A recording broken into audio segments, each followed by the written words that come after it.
Good afternoon here in East Africa. It's a good morning somewhere. It's good to have you all. My name is Felix Kafuma, and I'll be moderating a very interesting discussion today, but also a very relevant conversation that we should be having at around this time of the year. We are discussing the paradox of political financing in Uganda, looking at public funding, private interests, and electoral integrity. Of course, this conversation is informed by what is happening in Uganda at the moment as the country slowly, but also in a very interesting turn of events, it's morphing into what we call a political season. It is known that we'll be having our elections early in 2026.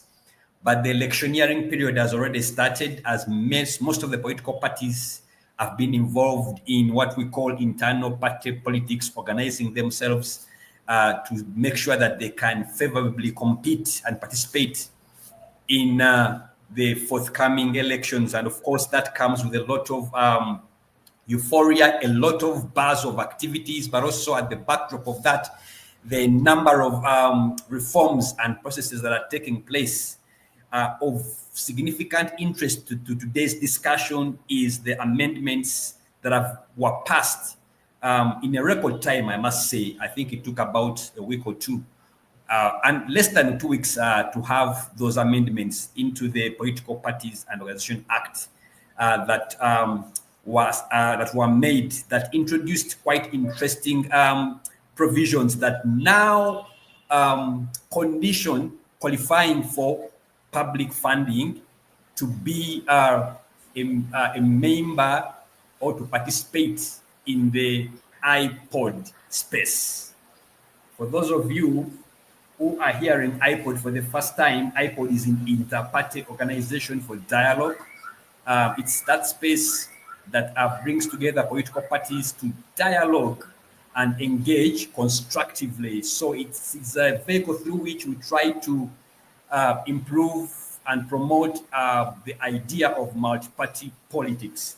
So because of those developments, there have been a number of follow-up conversations but of specific interest. Also, this ties into what we've just been going through as a country. I think the NRM has just been concluding its party primaries, which a few scenes we saw here and there clearly demonstrated why we need to start having conversations about money in politics, specifically looking at how we should be financing our politics as a country.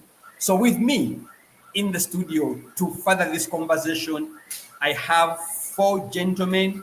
A lady will be joining us as we move along, but allow me to introduce the 4 gentlemen. I'll start with Dr. Daniel Walyemera, who is a seasoned legal practitioner and an electoral reform advocate who has for quite some time, I think a decade or over 2 decades, been engaged in law, governance, and political dialogue. And if I'm right, I think he served as a Secretary General of the Conservative Party at some point. So he puts on the hat of having been deep into what we call party politics. He's also the founding chairperson of the Council of Secretaries General under the IPOD, the same structure that is part of the conversations that we are having today. So it's good to have you, Dr. Daniel Walyemera. Welcome to ACFIM Talks. Thank you very much for the invitation and for this very important discussion that we're going to do. All right. And then since I began with doctors only, let me continue with another doctor. On call is Dr. Lawrence Sserwambala, who is a democracy scholar and is the current executive director of Inter-Party Organization for Dialogue, commonly known as IPOD. And IPOD, this is where it's a space that tries to strengthen political party cooperation and democratic governance in Uganda. Dr. Lawrence has over 13 years of experience in political dialogue electoral processes, and governance programming. It's good to have you, Dr. Lawrence Sserwambala. Welcome to ACFIM Talks.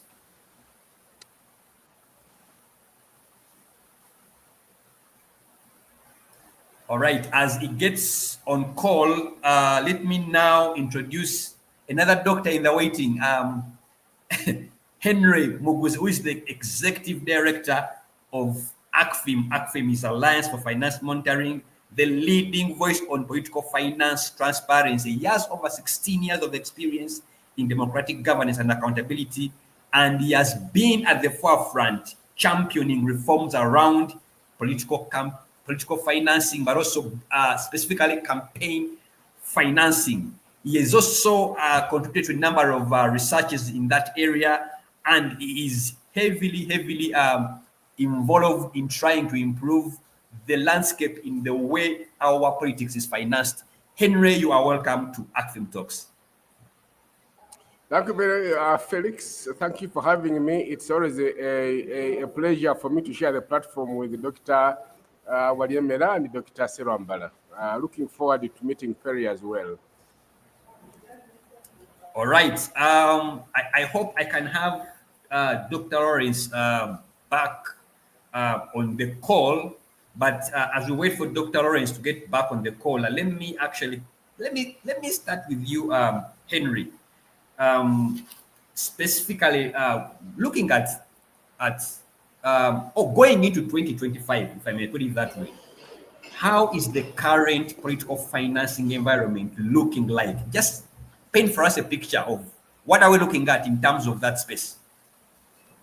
I think, thank you very much, Felix. I think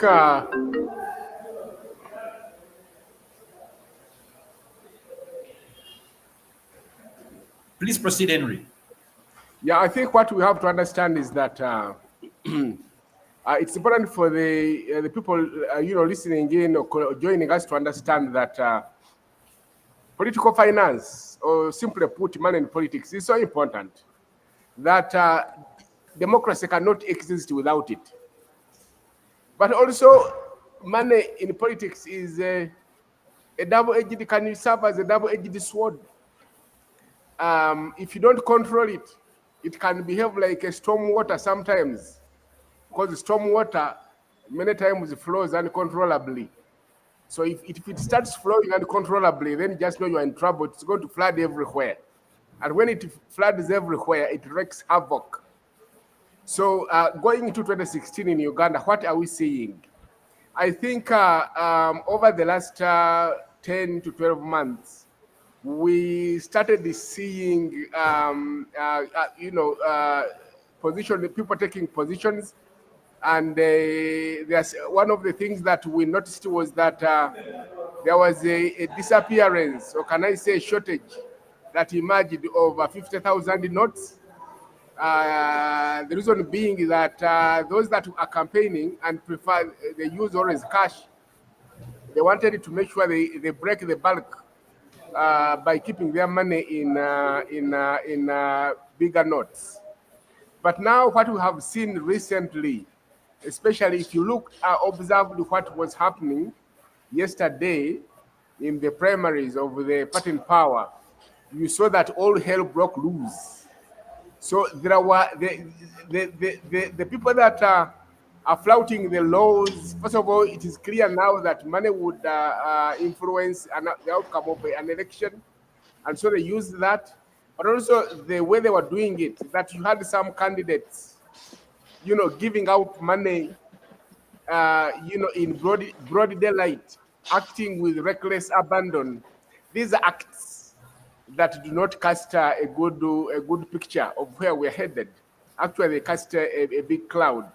And so we are living in a country where we expect that money and more money is going to be poured into the economy. The prayer we have is that perhaps the Bank of Uganda would be on guard already to make sure that they stabilize the economy that has already been, performing very well. Because we know that between now and the second week of January, when the election will take place, which is hardly, 6 months, we are going to see more and more money being pumped into the economy. And that is likely to destabilize us. But most importantly, it is likely to crowd out voices of smaller parties, voices of smaller candidates, but also voices of voters themselves, because when money determines or influences or directs the voter on who to vote, as we have seen it in the party primaries of the NRM, and perhaps also in the other primaries of other parties, it means that for the voice of the voter is crowded out. And so these are not good days. These are not good things.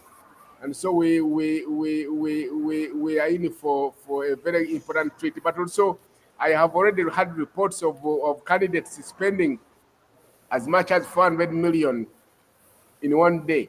400 million is about $35,000. Someone has burnt it in one day. So we are in for a very expensive campaign going forward. Over to you, Felix. Thank you so much, Henry. And I will come back to you to further have a conversation on what we've so far seen in the party primaries, especially the NRM party primaries, whether that is a curtain raiser on what we expect in the actual elections, because those were just party primaries. But before I follow up with you with that question, I don't know whether Dr. Lawrence is able to join on call, because I have a couple of questions that tie in into what you've just shared, but for now, let me skip them. I also saw on call Perry Aritua. I hope she's on call, joining us, who is our fourth panelist. Perry, are you there? Oh, it's good to have you, Perry. Yes. Yes. So I can hear you now. I did hold my horses to introduce you. I wanted to introduce you when you appear. Now that I can see you, I can introduce you to whoever is joining us. To know that on this panel, it's not just an all-male panel. We also have a lady on the panel, and it's not just a lady. Someone who has been in the space for quite a while, Perry Aritua, who is a lawyer, a women rights activist, currently the executive director of Women's Democracy Network, the Uganda chapter, and I know that you've worked extensively to build the capacity of aspiring women leaders to advance gender equality, and you also serve on the board of UONET. UONET is Uganda Women's Network. So it's good to have you, Perry. You're welcome to ACFIM Talks. Yeah, thank you, Felix, and I'm happy to be here. Great. As you settle in, let me quickly hand the baton to Dr. Walyemera. I know you followed the debate that led into the amendments into the Political Parties Organization Act. And right now, as is, to qualify for that funding, you must be, that's been conditioned that you must be part of IPOD.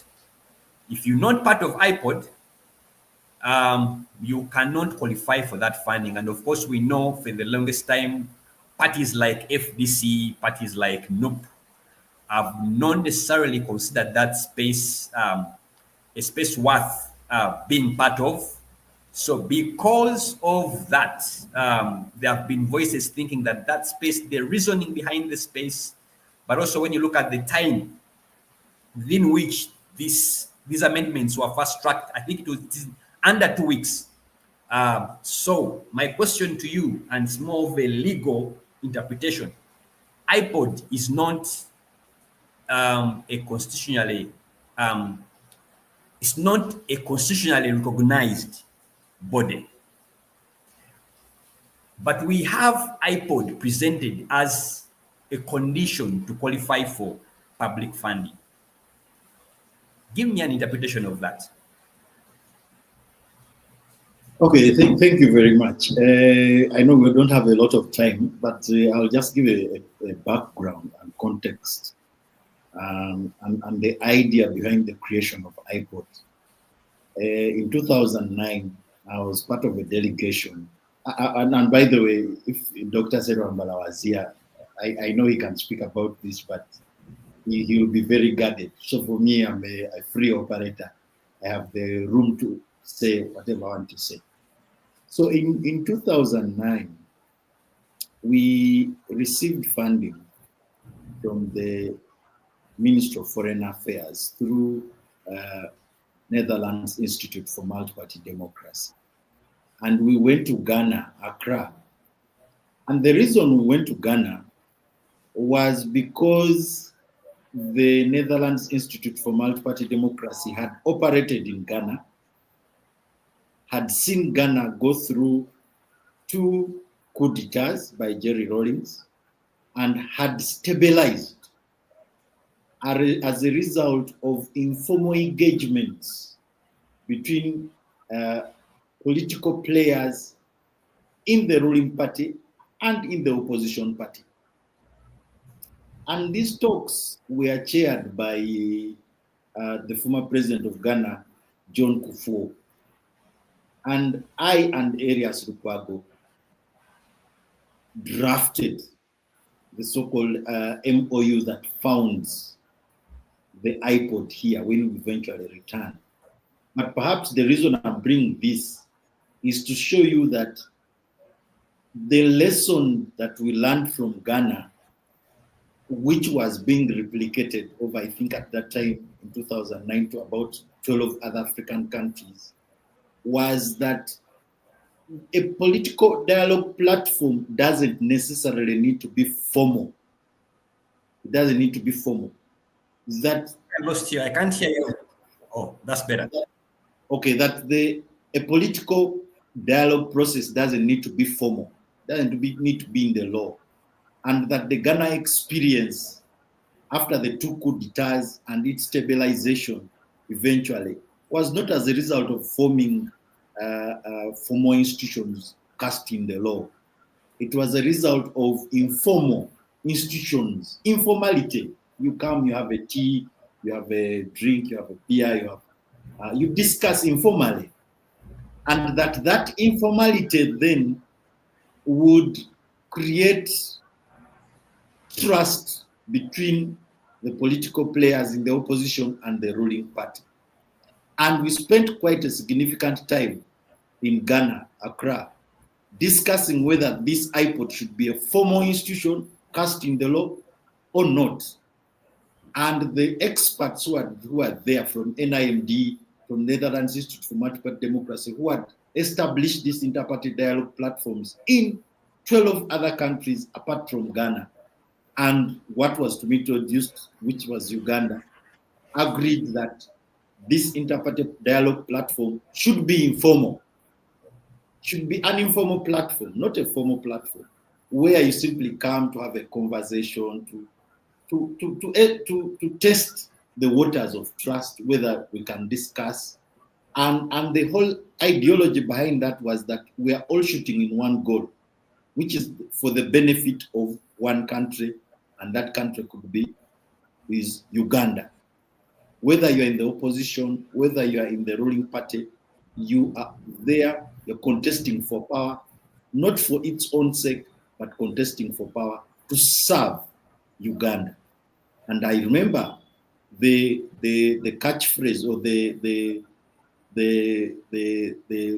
one of the slogans that we had was Uganda first when we created IPOD. And when we came back, that informality followed, and through the documents, we did not create an NGO, we did not create a statutory body, we simply created a platform. That's why you see that even the platform, its establishment only was through a memorandum of understanding. That was the original document that created the IPOD. So I'm failing to understand where now this issue of making IPOD a formal institution is coming from. Because the initial idea was to create trust between political players, and that trust eventually would provide benefits to the democracy, would enable a sustainable democracy, would enable a peaceful coexistence between these contesting political players, would eventually enable a peaceful transfer of power from one president to another, from one political party to another, as had been evidenced in Ghana.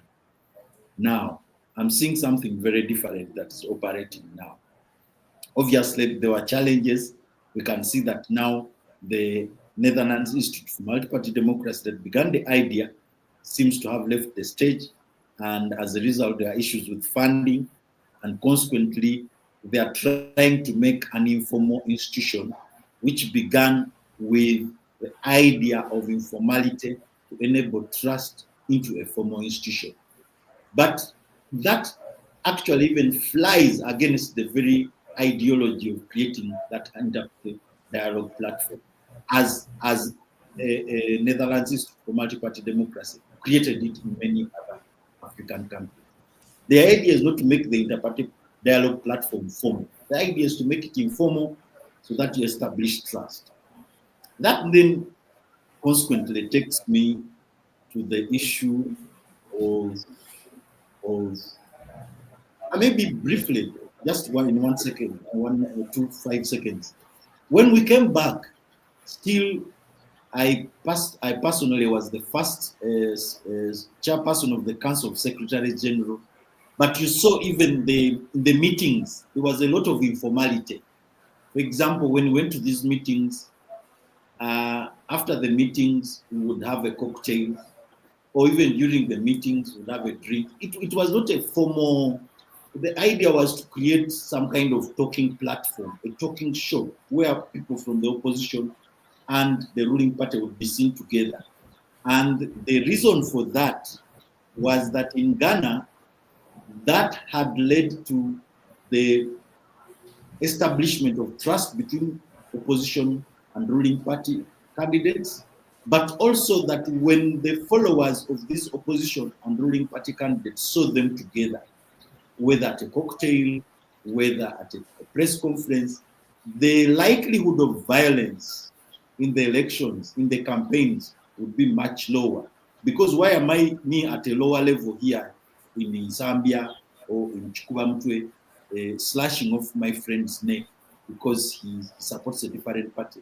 But if I can see Kizza Besigye and Museveni in the same press conference, in the same place, having a drink, that then speaks a different message to me, the supporter. I cannot get myself involved in violence. I cannot get myself involved. That this is just a contestation of power. It's not a life and death matter. And that's what happened. Whoever is now moving the IPOD away from its informality and the purpose of the informality of IPOD doesn't know where IPOD came from and is wrong. But most importantly, the law, Article 21 of the Constitution of Uganda, and the international obligations of Uganda, because Uganda has signed instruments, many instruments. I don't want to go through them because we waste a lot of time. Require the government of Uganda to allow for fairness in the funding of political parties. The fairness of funding for political parties. But just to go through some provisions of the Ugandan Constitution. Article 21 does not allow you to discriminate as any citizen of the country on the basis of their political opinion, or that they support for this or the other political party. Article 1.4 provides for a free will of a citizen to voluntarily elect their leader. Article 38 provides for the people of Uganda, for the citizens of Uganda, to participate actively in the affairs, in the public affairs, in the running of their country. Article 72, Clause 3 also provides that the parliament must make a law that enables a proper functioning of political parties. Now, when you go to the Political Parties and Organizations Act, you look at Section 10. Section 10 of the Political Parties and Organizations Act provides for a democratic institution called the political party. Now, if that political party is a democratic institution and it's an association of citizens of Uganda, that political party as a training ground for the leaders, for the political leaders of Uganda, is entitled to funding. And there are several models of funding world over. There is the proportional model of funding, and there is the equitable model of funding. The proportional model of funding argues that a political party should be funded in accordance with the support that it has of the citizens. And in countries like Germany, each vote that you get, and the US, for example, each vote that you get translates into public money that you receive from public funding.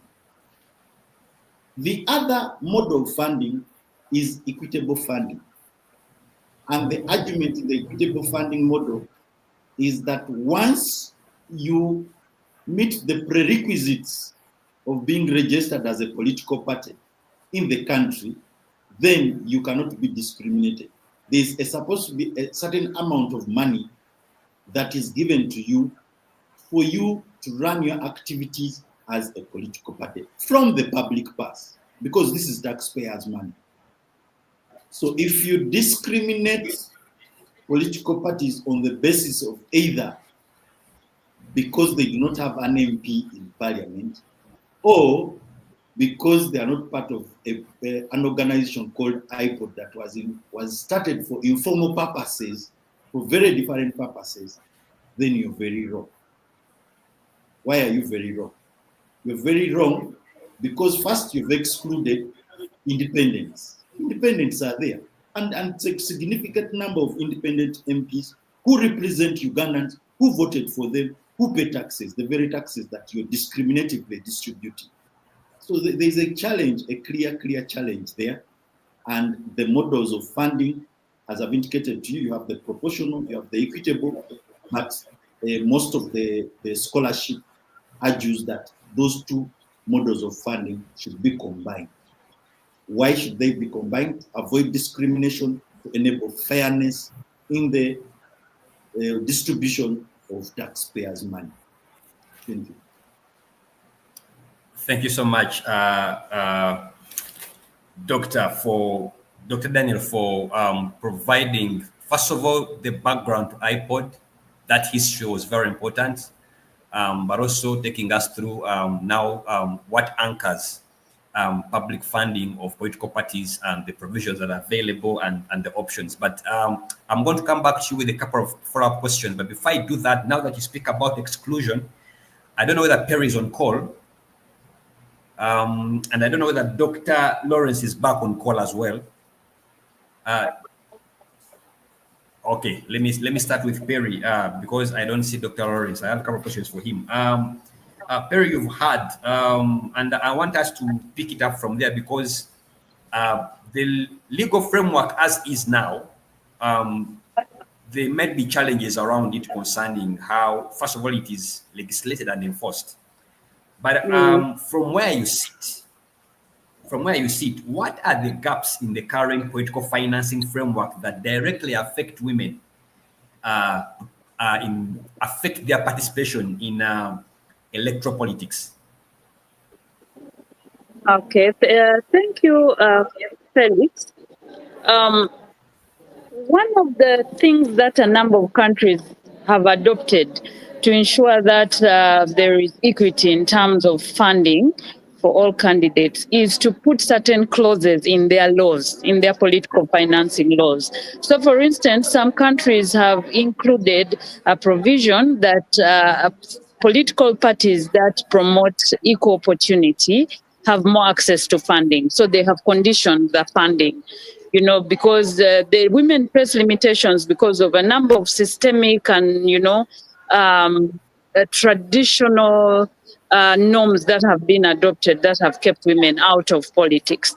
So you cannot expect them to have the same resources like men because many of them still don't own factors of production, unlike their male counterparts. So for countries that are trying to ensure there's equity, they have ensured that their laws respond to that. In Uganda, we also have a number of political parties that had adopted sections in their laws to the effect that they would pay nomination fees, especially for women who are contesting for the first time at the level of member of parliament. So those were some of the positive laws that had been adopted, bearing in mind the fact that women had been excluded from politics for a long time. Many of them don't have access to resources. So some parties, including the FDC, I know had a provision to that effect in terms of really just ensuring that women can get nomination fees. Others were providing basic things like posters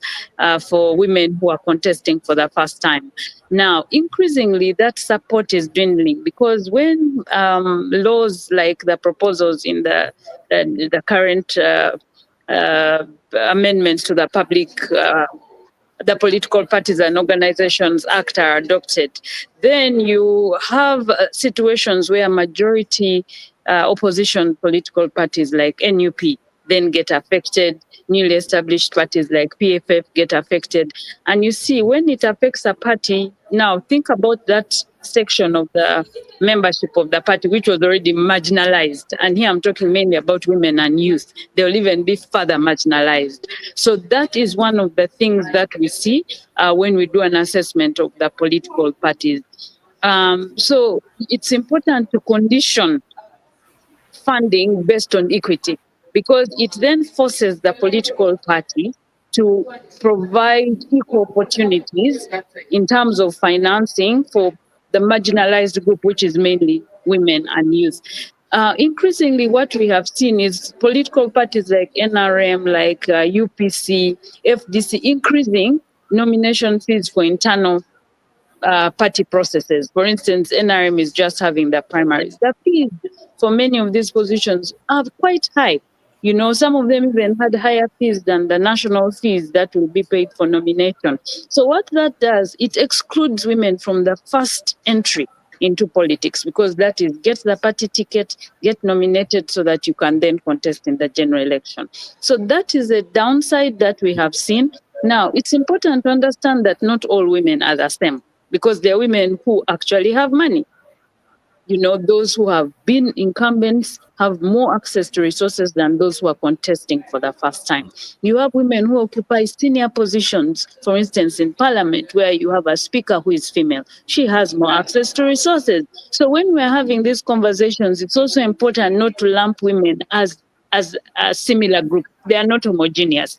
But statistics will tell you that majority of the women are actually hindered from contesting because they don't have resources. But then you have privileged women who have access to resources, but they are a minority. I think it's important to underscore that the majority of the women who have shown interest to contest still face the challenges of accessing resources because they are women, and because they are women, they have been excluded from some of the factors of production. For instance, land.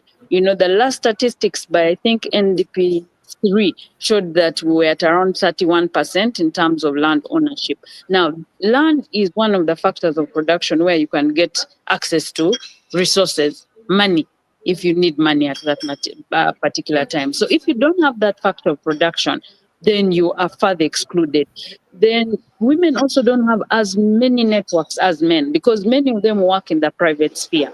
Now, for men, they are mainly in the public sphere. So, for instance, they will have end work and then go and maybe meet up with friends. And in meeting up with friends, they create networks. So it is easy for them to build their fundraising database, you know, to be able to ask for resources. You've met a number of them. So, I mean, you meet a number of friends and you can ask them for resources. Most women, after they finish work, they go home. So they lose that opportunity to network. And then that also then limits their access to resources. The other thing that we have also noted is that most women are not as bold in terms of asking for money, due to a number of factors. Because at times when they ask for money, people expect something in return. I know candidates who have told me personally that they were asking for support, and these people who allegedly were supposed to be their friends are saying, no, before I give you money, what are you giving me? You know, so women have that hindrance, which men in most cases don't have, you know. So when it comes to now political financing, you have to be able to address those factors, many of which may be unseen, so that you're able to promote equity. And that's why, as I began, I said there are countries that have then conditioned even public financing to, one, looking at if, for instance, we had proportional representation. That's actually one of the best systems in terms of getting more women elected, where they say, okay, if this is your list of candidates, we need to see this percentage as women. And if you don't fulfill that, we will not give you public resources. So at times, that conditions the parties, it forces the parties to ensure that there are women on the candidate list. Now, for a country like Uganda, where our system is first past the post, where the majority winner takes it all, that causes a hindrance. Because if you look at the current primary elections that have happened, the candidates with money have used a lot of money at this stage. So my question is, what then happens to the general election? If you have spent so much, some of them have spent it bribing voters. There are allegations of registrars of some of these parties being bribed. Of course, those need to be further substantiated.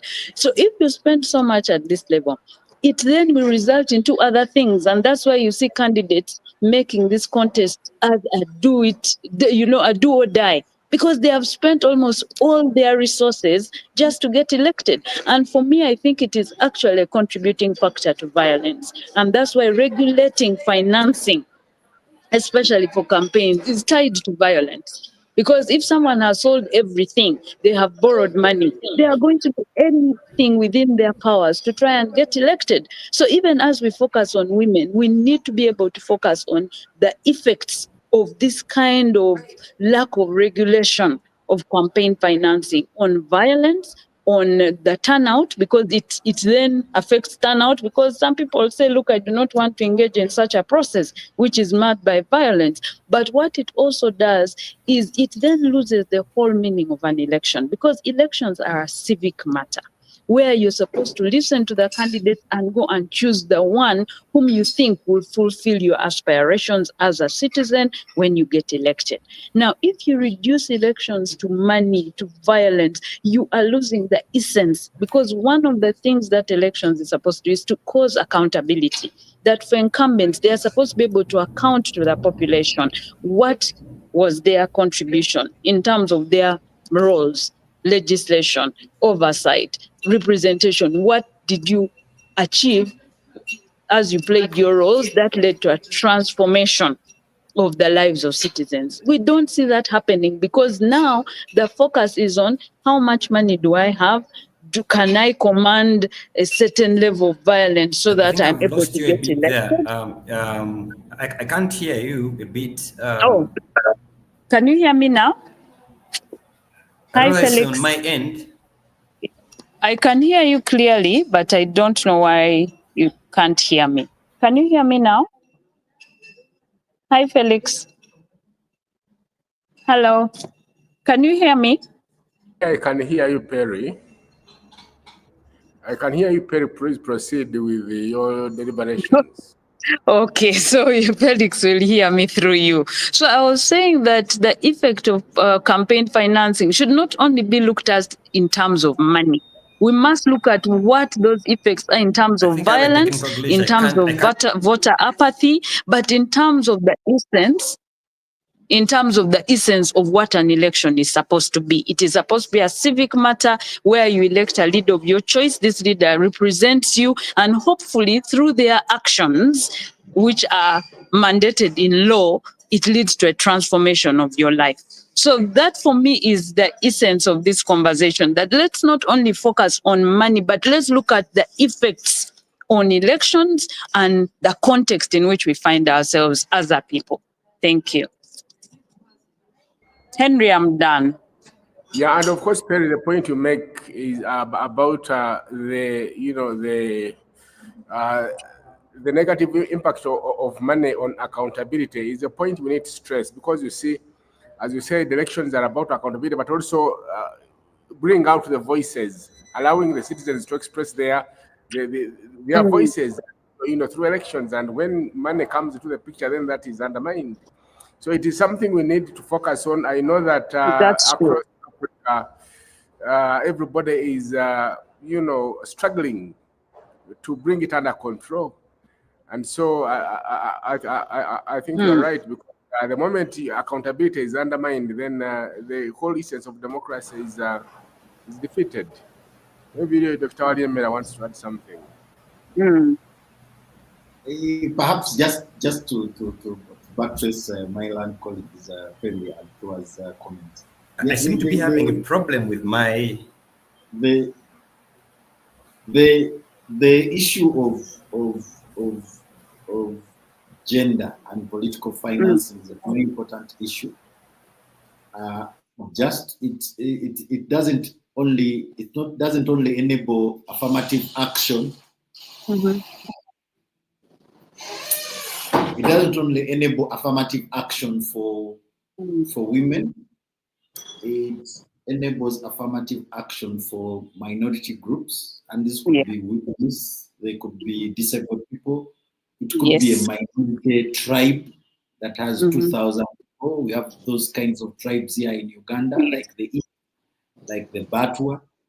So my colleague Perry makes a very important point, and that then if you are equitably distributing this public financing or political financing, you are then able to pull up these minority groups into decision-making platforms, whether national, regional, or lower levels, and that their voices will be heard and that their issues will be heard. And that's the whole essence of a free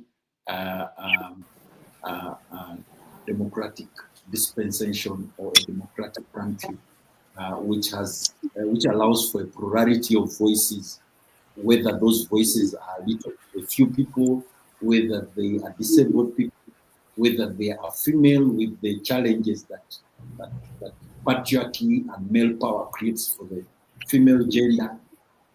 It's a very good tool that enables that equalization. All right. I kind of lost a bit of the latter conversations, but I'm back. But I want to, but before I get to my next speaker, that is Henry, I want to I have a follow-up question for Perry. It's about when we talk about the challenges within political parties, because we all know that political parties are vehicles through which they're supposed to provide spaces for women to groom leaders and allow them to participate and support them to that event. What have been some of those challenges that women have shared with you when it comes to engaging in those spaces? The political party spaces are spaces that could actually nurture them to become leaders and then rise through the ranks and support them as vehicles to address with the issue, the problem of participation. What are those challenges that come to your attention? All right, thank you, Felix. We actually did a study together with the study is authored by the Christian Democratic International Center, KIC.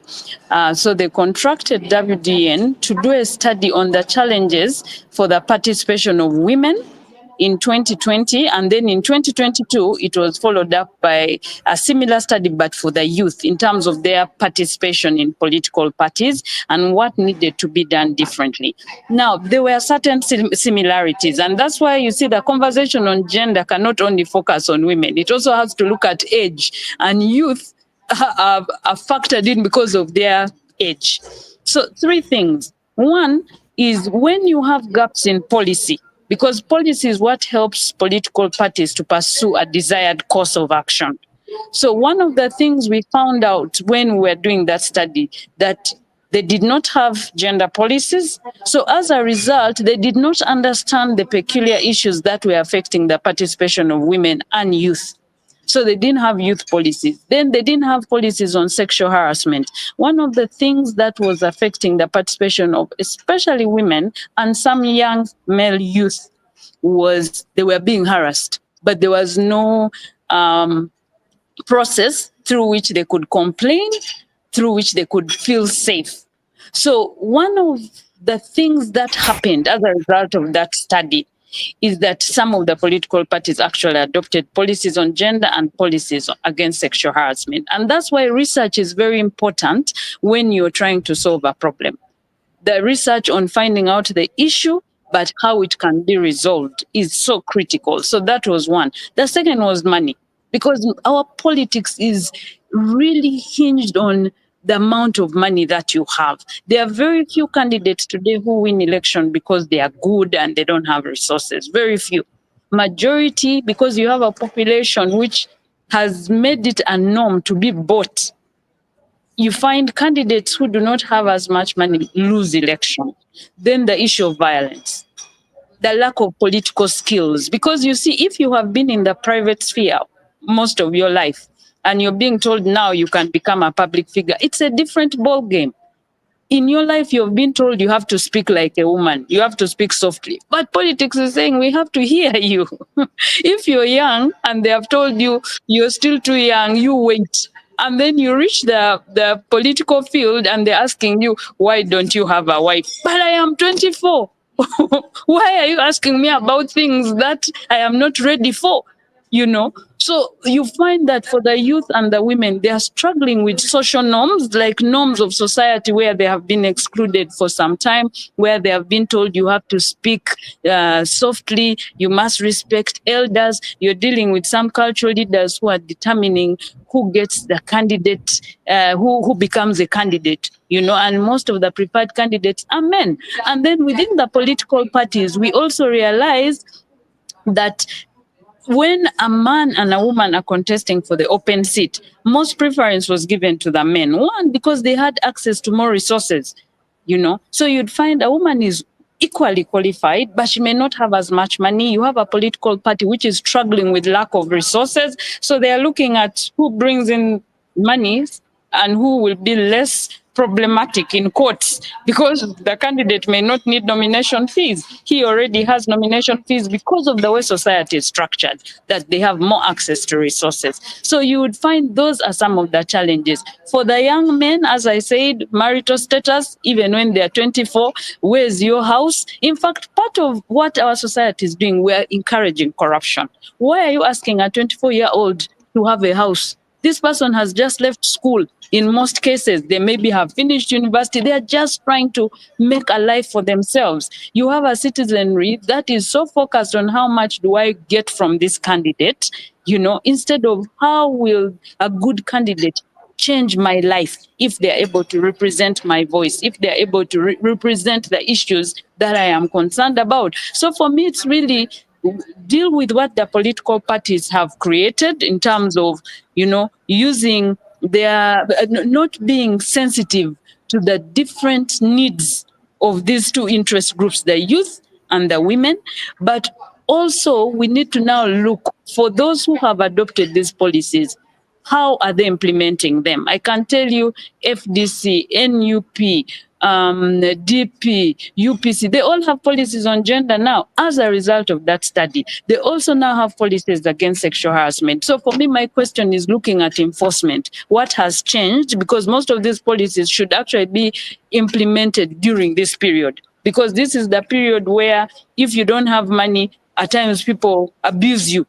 You know, like as I told you, some of these women candidates being asked for sexual favors because they are asking for money, you know, and we know that all candidates fundraise for an election. So why is it different for the woman? Why is it different for the young person? Why are we putting expectations on these two interest groups, knowing how society has for long marginalized them? So I think the party leaders have a bigger role. One is to ensure that these policies that they have adopted are enforced. But two is to, for instance, if there's a rally and the woman or the youth is the candidate, you go with that candidate so that the population realizes that there is a machinery behind this candidate, you know, and that can help to change the mindset of the population.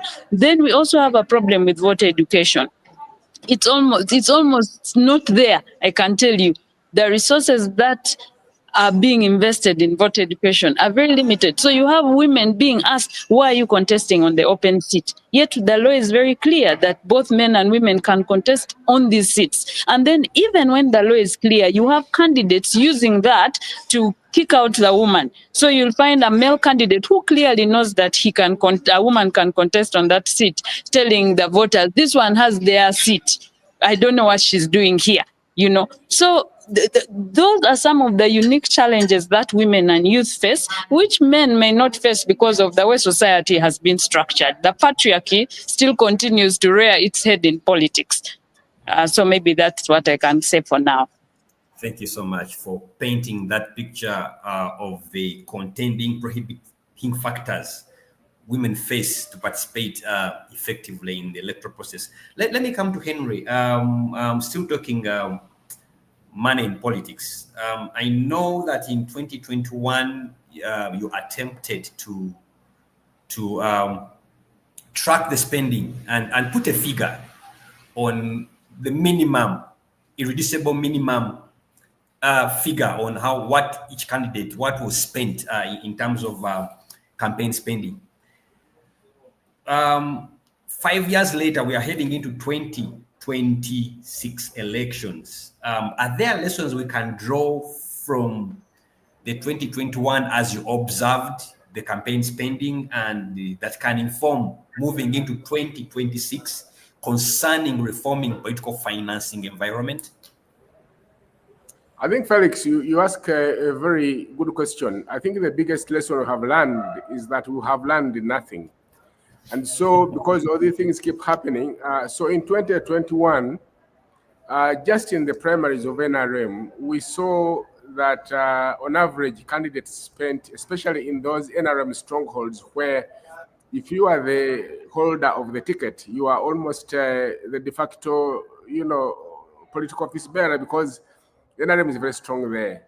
You would see candidates spending 300 million, 400 million, even those that were just coming out of the public service, and you wonder where that money came from. Right now, what we have seen, earlier on I told you a candidate who just on the election day itself yesterday spent 400 million, and this is a woman MP in Tugamo district.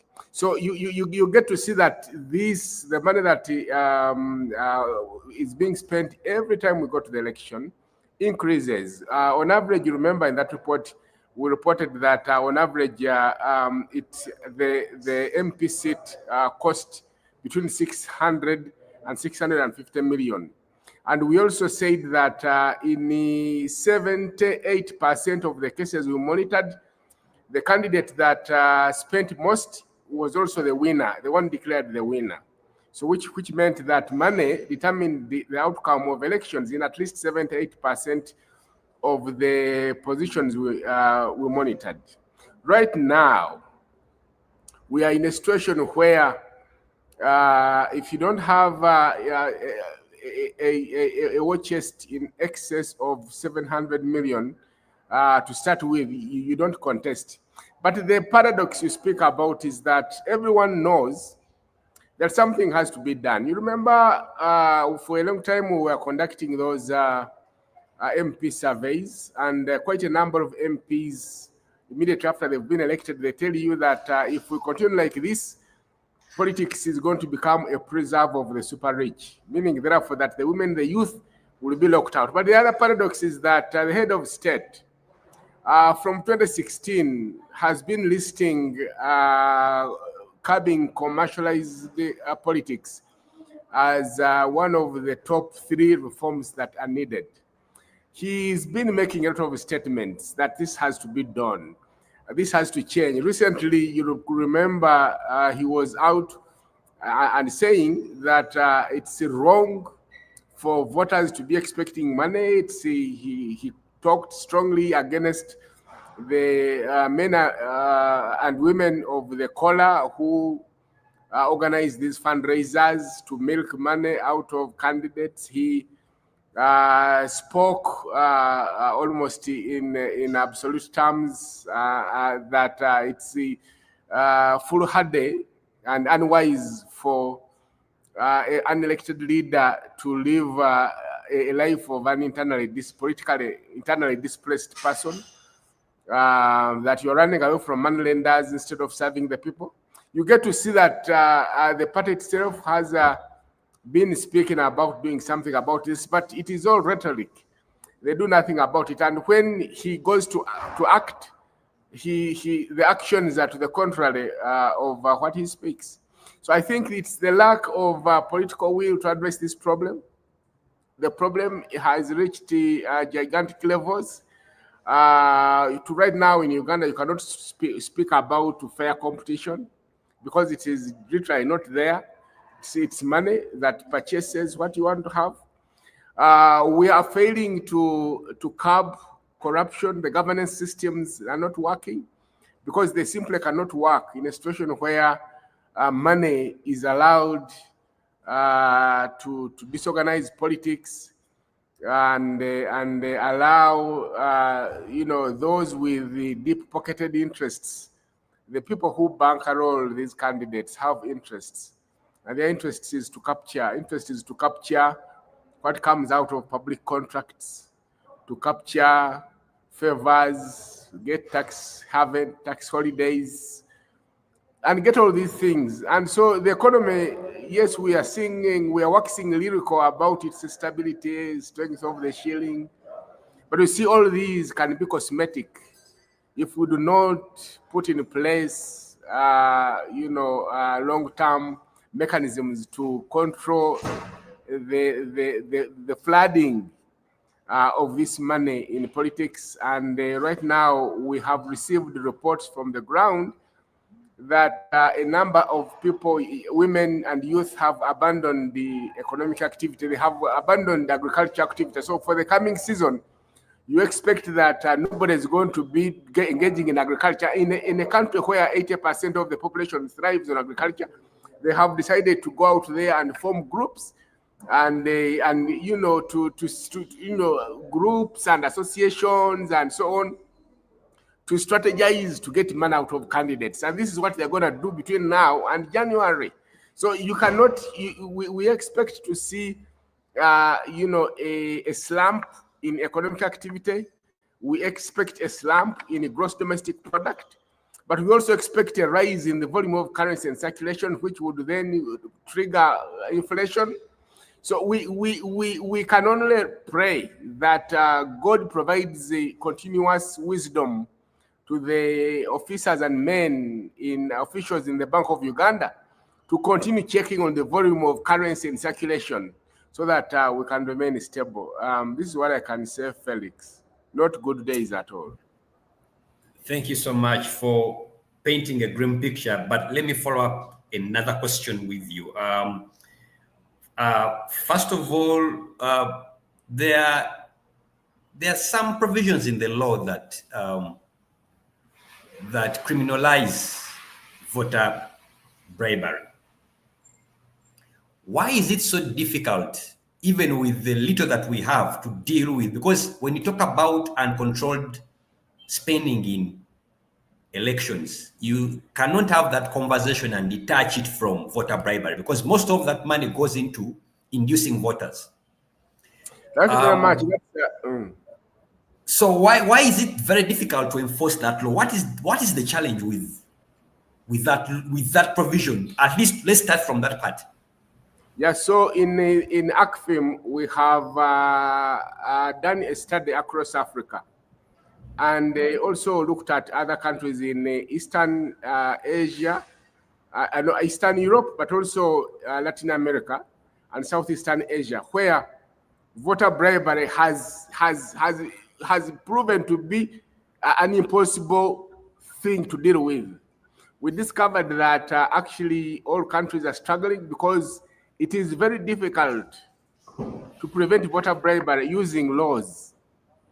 Because for you to prove it, you must have evidence that actually there was a bribe. But also in a situation where the bribe is given in August, and the voter will vote in January. How do you prove that that effect the outcome, the decision to cast the vote was actually in principle influenced by that which happened in 4 months prior. So it is very difficult, but also you cannot get the receiver of the money to come out and testify that, look, I received it, because everyone knows it is illegal to do it. And so the clandestine nature, and this is the very nature of corruption, because the one who gives the money and the recipient of it are all beneficiaries, and so it is in their best interest to conceal it as much as possible. And so it's all done in concealment, and so the laws have failed. I think now the argument across Africa is that if we are going to deal with this, and I remember Dr. Walyemera spoke about Accra, we were there as well. In Ghana today, the donations are at a level of motorcycles. They started slowly giving out kilos of sugar, it kept escalating. Now they're giving out motorcycles. But how many will you give in a constituency? So that has driven the cost of politics through the roof. But how do you deal with this? So I think we have to go back to what Perry spoke about, the maturity of the voter themselves. That voters are able to tell that even when I am taking this money, the ultimate effect is actually boomeranging on me. Because in the end, it's me who will not have my road constructed, because the contractor of it used half of the money to donate to the party, either party in power or candidates. And so that impacts on the road. I will not have it. So that will not be completed. The health centers will not have medicines in them. Your health workers may not be paid. Actually, you may not have, the number of doctors to work on you increase, because that money has to be diverted to make sure it finances politics, because it's not only the political people that divert this money, also the technocrats corruptly pull out this money and, support candidates. And so until we are able to educate the voters that actually it is to your advantage that you do not entertain the providers of these monies. Why? How can it be that someone is paying you to serve you? Isn't that a red flag enough for you to say, he who is bringing these things is then the one I shouldn't vote for? So I think until we achieve that level, we are not about to see vote buying dealt with, because simply you cannot prove a case in the courts of law. And I would want to hear the people, the lawyers on the call, Dr. Walyemera and Perry. How would you prove this case? I remember in 2016, I had this chat with the Kareka Ihura when he was still Inspector General of Police. The thing was, I asked him, why are you not? There are voter, bribery actions that are done in full glare of the public, and some of your men are also there. Why are you not able to arrest these? And he was telling me, my brother, I have a problem. As a lawyer, I'm at a loss. I cannot ably distinguish between voter facilitation and voter bribery. Because this guy will say, I'm facilitating the voter, I'm not bribing. And so he was saying the whole thing is fussy and vague. So those laws, we have a problem. I think we need to go back to the drawing board and rethink. Can we really address voter buying using the laws? Over to you, Felix. Thank you. And I will give my colleagues to weigh in, but let me first quickly grab Dr. Lawrence. Are you on call? Because you had dropped off. I need to seize this opportunity. If you're on call, then I can proceed and shoot my questions. Dr. Lawrence, are you there? Because I saw in the chat, you did announce that you're back on. Because if you're not yet back Felix, on, I hope I'm audible. I hope you are able to hear me. What we are missing is the face, especially in this era of AI and impersonation. I hope we could get the face, but since I have your voice, let me quickly shoot. I need to understand the recent developments around the amendments into the Political Parties Act. I want to understand the new twist. What exactly are they trying to cure?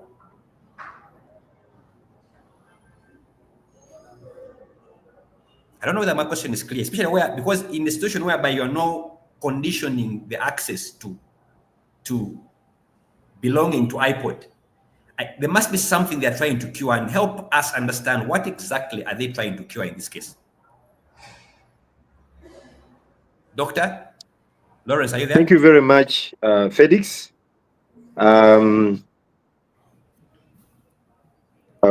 Okay. Yeah, thank you very much. I want to appreciate the contributions made by the previous speakers.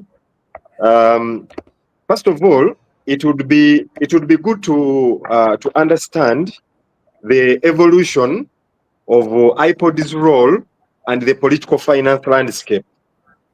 At the establishment of IPOD, the objective was to provide a structured platform for dialogue among Uganda's political parties, those that are in parliament.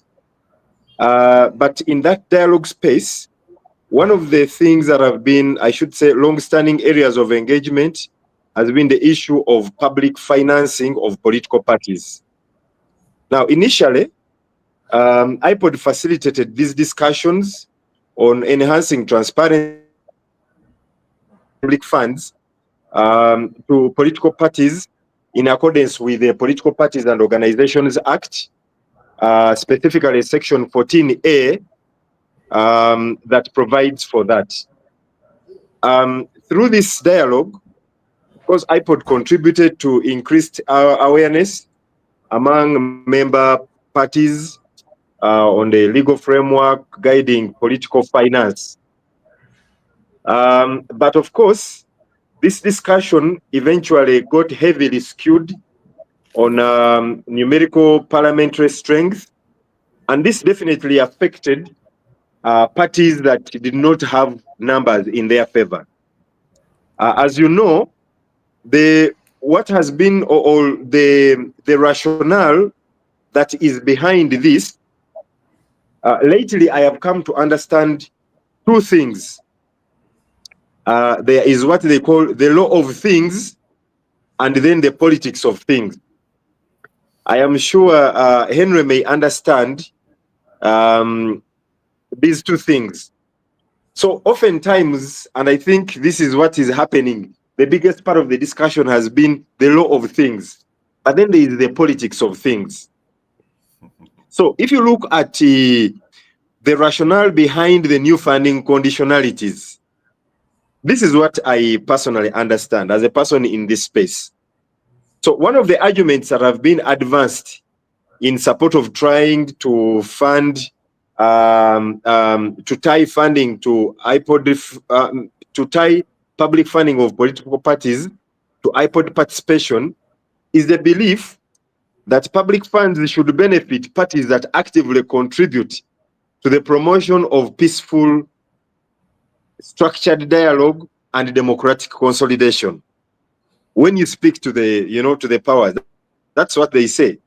They say that, look, a party that does not embrace or that is not working to promotion of peaceful, structured dialogue and democratic consolidation should not benefit.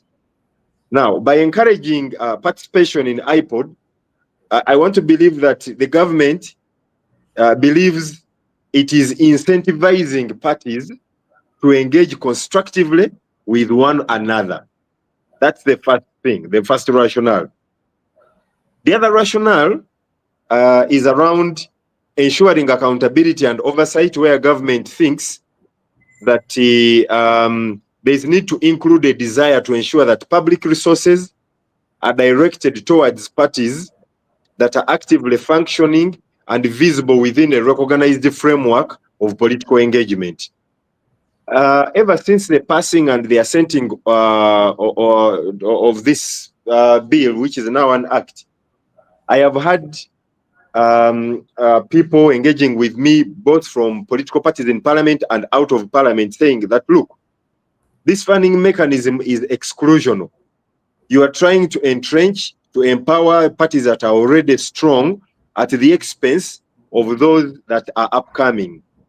But we have had this discussion in IPOD. I remember one time the president saying that there is no way we are going to fund a political party which the public has refused to give mandate. Okay? If the public has not given you mandate, what is the locus of public funding coming to you?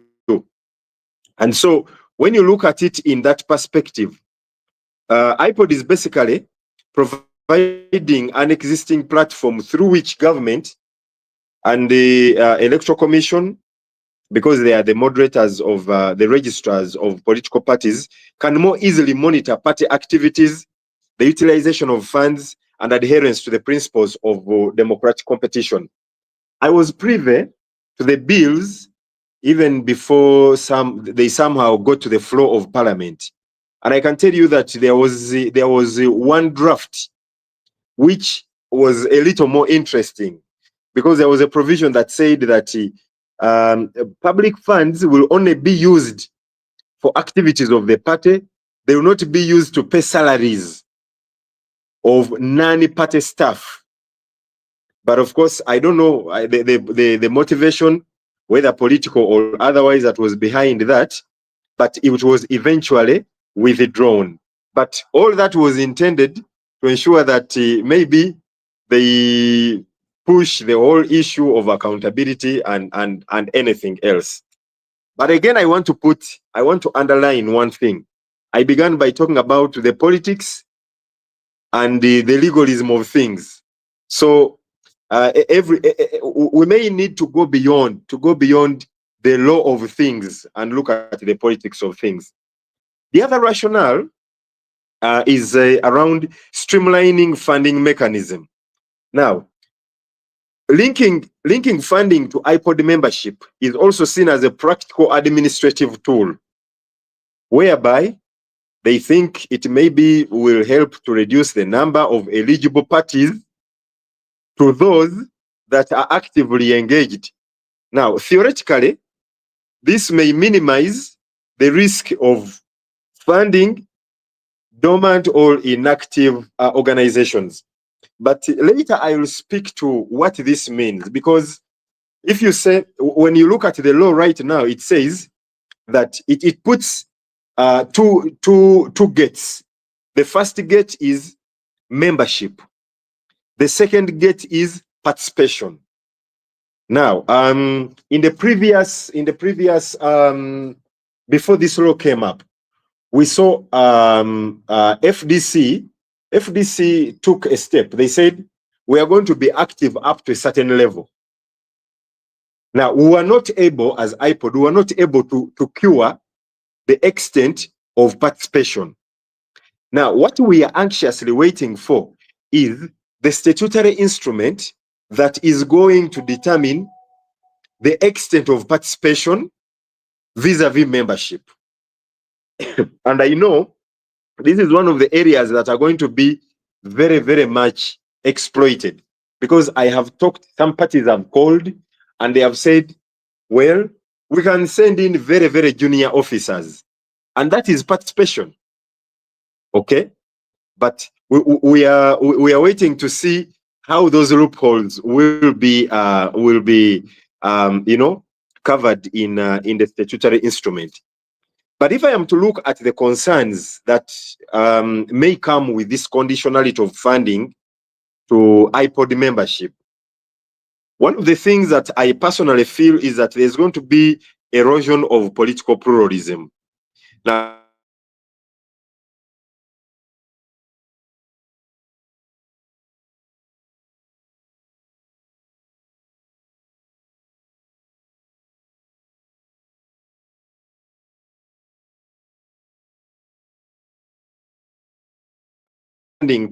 membership inadvertently marginalizes dissenting voices, and therefore may reinforce perceptions that some people hold against IPOD, that it is an extension of state control rather than a neutral dialogue platform. I have a fear that we may be perceived as such. And then the other thing is that this conditioning blurs the lines between voluntary dialogue and compulsory membership. So what we have had before is people or parties come in and participate. That's why we had a memorandum of understanding. A memorandum is not enforceable by law. It is more of a gentleman's, agreement. We say this is something that serves the common good of all of us. So let's all be signatory. But now that is being blurred. Those lines are being blurred. And when you look at the founding principle of IPOD, it is a voluntary dialogue platform among parties. Now, this, we actually are at a risk of being transformed into a coercive structure. A coercive structure, and that will erode the legitimacy and the credibility of a voluntary space for dialogue. The other concern is the legal and constitutional concern. And when under this, I am looking at the PPOA, that the PPOA, the Act does not explicitly make IPOD membership a legal requirement, for public funds. The conditioning this, of course, means that we are likely to face legal challenges. Okay, if you look at and quote me right, I'm saying explicitly, because the law says that for a political party will receive funding if it is. Now, it gives a window of a political party choosing not to join IPOD.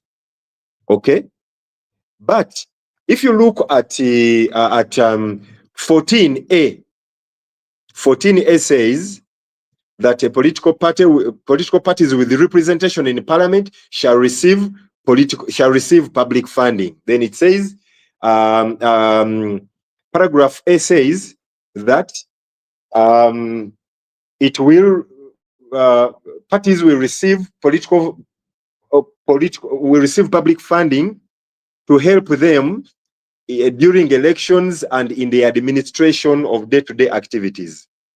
B talks about equal funding during an election year. Henry was talking about, I think, the fact that this has not been realized thus far. C talks about the numerical strength. Now, the amendment says that a political party shall only receive that funding if it is a member of IPOD. But you see, at the end of the day, there's going to be a question of which of those provisions, 20, which is in the amendment, and 14 overrides the other. Okay? So in other words, which one should come first? Should membership, or should having numerical strength in parliament come first, or should membership of IPOD come first? So that's why I'm talking about the legal and constitutional concerns. And I think much later we will see, we will be guided on which one should take precedent. So there are definitely going to be challenges and opportunities in this revised funding model. The challenges definitely include exclusion of smaller or new parties. I have even this afternoon been engaging with the smaller parties, and this issue is very, very, very is of a big concern to them. It risks entrenching the dominance of established parties, parliamentary parties, while marginalizing emerging voices. Then there's, of course, the issue of perceived bias. Parties outside IPOD perceive this funding framework as politically motivated rather than merit-based, and that erodes public trust in public institutions. Then, of course, the lack of transparency, the criteria of determining active membership in IPOD.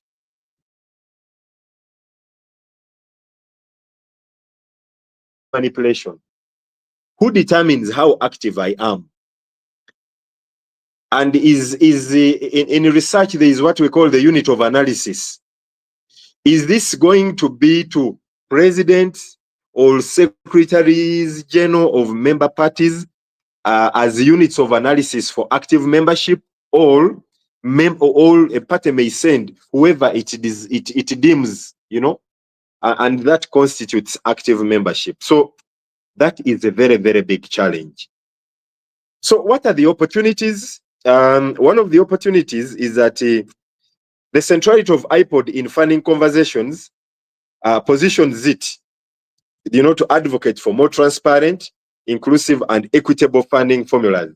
We have had the formulas discussed in IPOD summits, where we have said that 70% of the funding is what should be allocated to numerical strength, 15% being given to equal share, and then the 15 coming, you know, to common activities that benefit all parties in IPOD.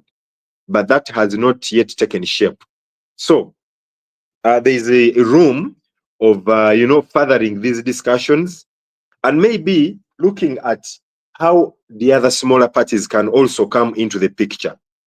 The other opportunity is strengthening dialogue as a democratic norm, if it is properly managed, so that it provides the dialogue and funding, so that it is reinforced for peaceful engagement to mitigate political polarization.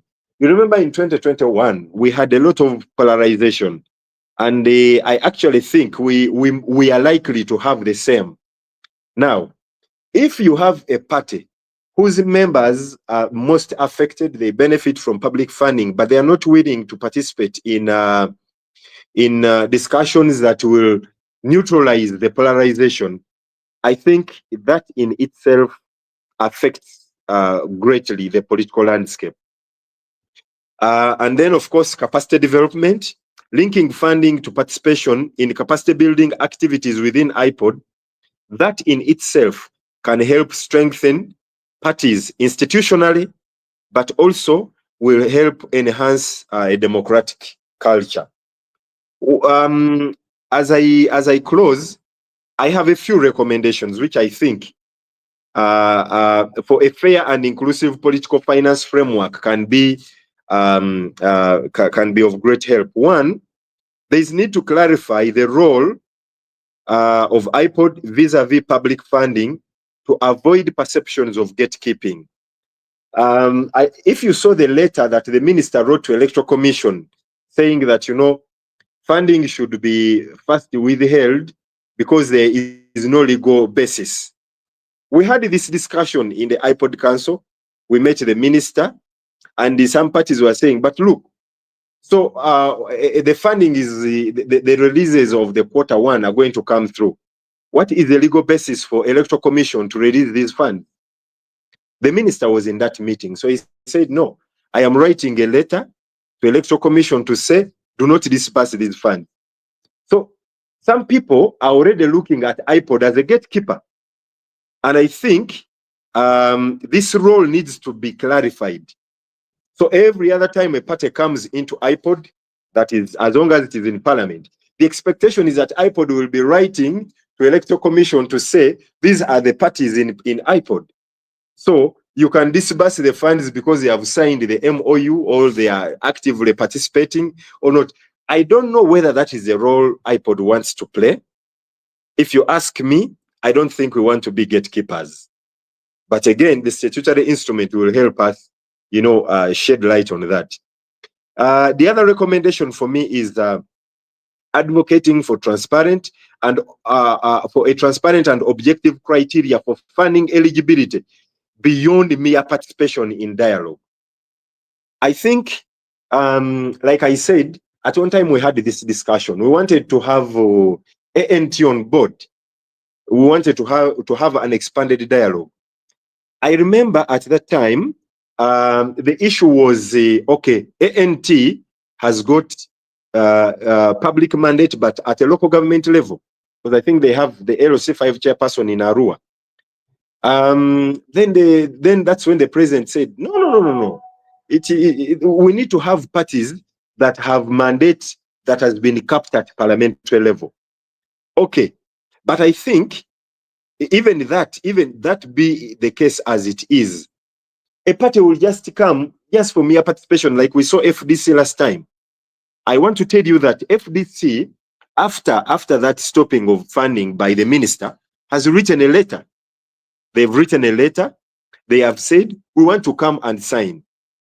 At some point, I had a discussion with the president of FDC before this law came, and I told him that was in 2010, but you know, there is a discussion of bringing the law that will tie funding to membership and participation in IPOD. He said, Lawrence, if that is the case, we shall come because we need the money. I could feel that he wasn't very convinced about participating in the dialogue platform or space, but because of the money, he felt he needed to come. I think that is one thing that, you know, we need to have resolved. Then, of course, for Electoral Commission, the criteria are legally grounded, transparent, and protect the rights of all registered political parties, not just those in IPOD. Because Section 14A simply speaks about political parties in parliament. That's why I said that, you know, the legal and constitutional, you know, challenge may emerge. And political parties should also engage actively in dialogue to strengthen party institutional development and democratic culture. I think the democratic culture in Uganda is a bit wanting, and until when we have institutionalized it to say, okay, democracy starts with dialogue. If you don't have that, then there's no way you are going to reach to a consensus that works for all. So as I conclude, the intersection of political party financing and dialogue in Uganda is evolving. Of course, now IPOD is increasingly at the center of this transformation. While there are legitimate arguments for linking dialogue participation to accessing public funding, there are also significant risks, which, if not handled transparently, legally, and inclusively, the political financing framework may not be balanced, and therefore it may need to have incentives for engagement with the imperative to uphold pluralism, fairness, and democratic freedom. As IPOD, we must safeguard the integrity of IPOD as a space for voluntary dialogue, and at the same time push for funding reforms that serve all political actors equally. I thank you. Thank you so much, Dr. Lawrence, for being very elaborative to give us an understanding on how you arrive in that position as IPOD, the contending challenges, but also the opportunities and the recommendations. I have about 15 minutes to close, but that will give us enough time for everyone to weigh in, especially with the elephant in the room. We're discussing political financing. IPOD is at the center of it because looks like they have been given a mandate to determine who gets the money and who doesn't get the money. Let me start with, I don't know whether Perry is on the call, because I wanted to weigh in on the issue, but also make recommendations looking at the context within which IPOD is now structured. What is the best way to address the issue of political party financing, looking at the interests of women and youth, but also looking at the position IPOD has been placed in the current context of Uganda? I actually have more questions than answers, because I kept asking myself, what happens to the National Consultative Forum? Because it's the one which is included in the Constitution. And it's actually the one which was supposed to have all this dialogue. And so for me, the question is, even as this IPOD amendment was made, was the NCF repealed? Secondly, what happens to the other laws on funding? Were they also repealed? Because you see, you cannot have two legal regimes operating at the same time. So I have more questions than answers. But for me, the bottom line is when there is public funding, it should not discriminate. That is the first thing. The criteria must not be seen to exclude, rather it should be seen to enable, because parties need resources to be able to function. Some of the reasons why we have incapacitated political parties is because they don't have access to public resources. Then you have a population which has still not understood its important role in financing political parties. If you ask these people who run around saying, I belong to party A, party B, if they have ever paid membership, you will be surprised. And the membership of most of these parties is between 1,000 and 5,000, you know. So the question for me is, does it cure the problem, which is funding political parties to be able to do their work? And that's, I think, one of the reasons why increasingly you find now civil society has to complement political parties. It comes to basic things like training those who have won to become members of parliament, to become local councillors. They don't even have the resources. But if they had the resources, this should be core. The mentoring should be core.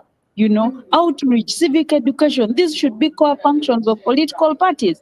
But if they don't have resources, it then becomes a burden to other actors, NGOs who do not even have much resources, but are just doing what I would call a drop in the ocean to cure a problem which could be cured if our public funding was properly managed.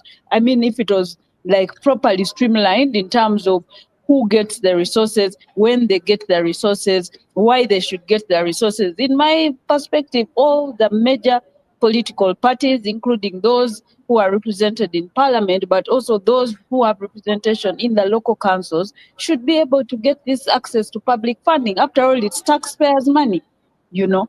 So in fact, I kept asking myself, what role did taxpayers have in terms of determining this legislation? Because this is not money from an individual. And these taxpayers belong to these political parties. So how can you now say that because you don't belong to IPOD, we will not give your party money, and yet you are a contributor to these taxes? So for me, I have more questions than answers. We should instead focus more on the principle of financing political parties, the best method that can facilitate their growth, that can facilitate them to work. And I agree with Lawrence that funding should not be what attracts you to dialogue, because dialogue should be a principle that every political party appreciates with or without funding. But if you're going to come to IPOD because there's going to, that's what is going to determine money, that means even there will be dishonesty in the way they deliberate on the issues that may require dialogue, because the heart is not there. It is this incentive which maybe has made one become part of this IPOD, and he was clear in terms of the example of FDC. So for me, we should go back to the drawing board and let us ensure that taxpayers' money is used for the good of all the political parties. Of course, there must be a criteria, because you don't also want people forming political parties because they want to access public money. So in my perspective, let us focus on those in parliament, but also those in local councils. Let the funding be used to facilitate. And I also wanted, maybe Lawrence, I don't know whether he has answers to my questions. What happens to the National Consultative Forum? What happens to the other provisions in the law which seemed not to have been repealed? Those are my questions. Thank you. Your questions are captured. I think Lawrence will have a chance to respond to those questions. Indeed, the law of things versus the political things. Actually, I wanted also to add another question to that as Lawrence prepares. For me, until now, it's not very clear what is the role of IPOD in the new political financing framework. It's still not very clear to me.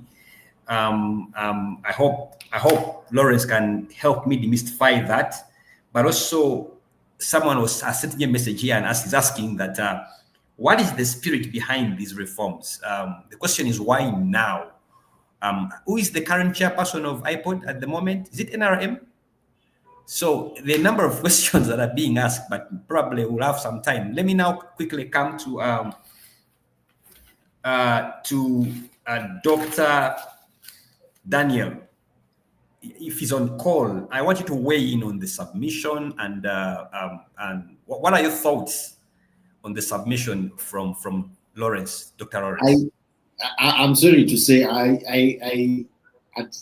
with all due respect to whoever it is that drafted these amendments, this was very clumsy work. That's why you see, you're wondering, what's the role of IPOD? What's the role of this? If you juxtapose the section 14 to section 20 that they have amended, it's a lot of confusion. And in 2018, I wrote a paper. And that paper was saying that we should try and get a comprehensive law on political funding, political financing. Our neighbors in Kenya have a very comprehensive act, 2013, Campaign Finance Act. Our neighbors in Tanzania have a Campaign Expenses Election Act of 2010. Recently, South Africa was there. The Electoral Commission invited me 3 weeks ago. They have an act now of 2018. What's the reason? The Political Parties and Organizations Act can be there, but there should be a comprehensive law that deals with the issue of public financing of political parties. The reason my land colleague Aritua there and yourself are confused, the reason there is this clumsy amendment of the law is because they wanted to remove money from one political party that is giving them a headache on the political front. And that's why you see Dr. Sserwambala saying, don't only look at the legal bit, look also at the political. So he's pushing us to that political side to say that these people want to remove money that NUP has been getting in order for NUP not to have money to put up a spirited campaign against them. So basically, this clumsy amendment has really been brought up to just deal with, to remove money from the campaign finances of the leading opposition party, and nothing else. That's why it's this clumsy, it's that confused, nobody knows what's going on. As I've told you, I was part of the initial founders of IPOD.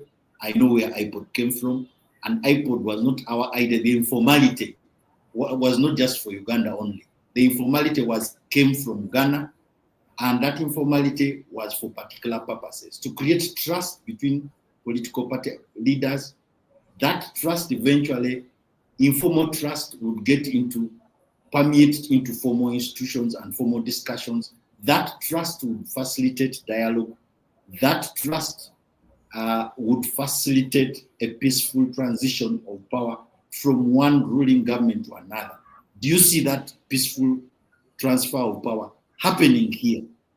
Actually, when we came back from Ghana in 2019, the very first electoral reforms we made before the 2011 elections, one of them was in regard to something called the Presidential Transition Act, which is already in Ghana. So we wanted to do the same thing here. They, at that time, Amamba Babas was the so-called super minister. They only took the electoral amendments, the reforms that we suggested as IPOD.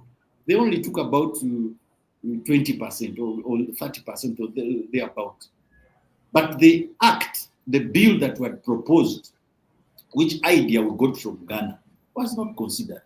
So the trajectory that this IPOD is taking is not the original thinking of the idea that was brought by the Minister of Foreign Affairs of Netherlands through the Netherlands Institute for Multi-Party Democracy, which had supported these platforms in other countries, in 13 other countries, including Ghana, which was performing very well. You very well know that Ghana now, they have transitions from one president to another smoothly.